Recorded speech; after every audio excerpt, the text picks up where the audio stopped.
سخت است یا این زندگانی، هوا سرد است یا فصل جوانی، جهان تنگ است یا پیراهن من، نمی‌گنجم در این دنیای فانی.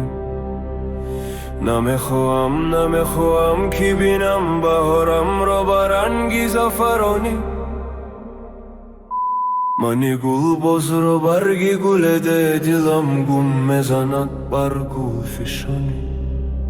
بیمون در محفل عشاق خوانم دو سه بیت بلند ظرفشانی، سرایم داستان از جوانی، گریزم از خزان تو به خزانی.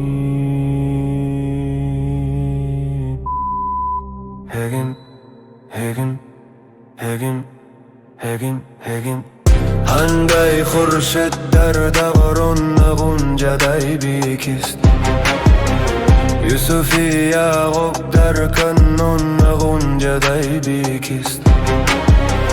هر کسی را مطلب او هر کسی را منصب است، نم چون در لفه عنوان غنچه بیکست.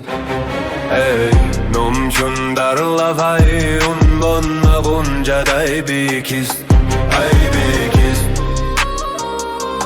ای بیکست، ای بیکست، ای بیکست.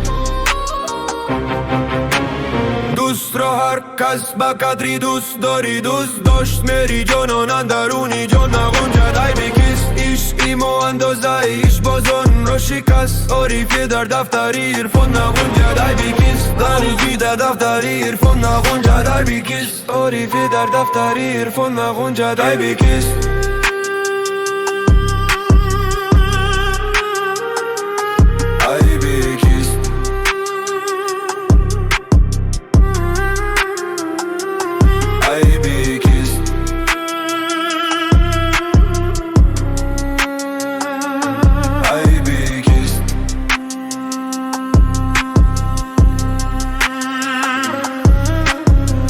گیرومانی ملکان گیرومانی موروست، برداری تنگی که داری دنیا غنچه بیکست. آزرخشن زندگی قانونی نابین وشته است، ورنه انسانی که در انسان غنچه بیکست. ای ورنه سالنی که در انسان غنچه بیکست. تعریفی در دفتری عرفان غنچه بیکست.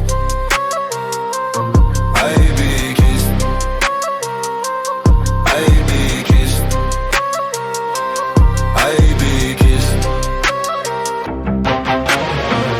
هندای خورشید در دوران غنچه بیکست، نام چون در لفه عنوان غنچه بیکست. عارفی در دفتری عرفان غنچه بیکست، ورنه انسانی که در انسان غنچه بیکست.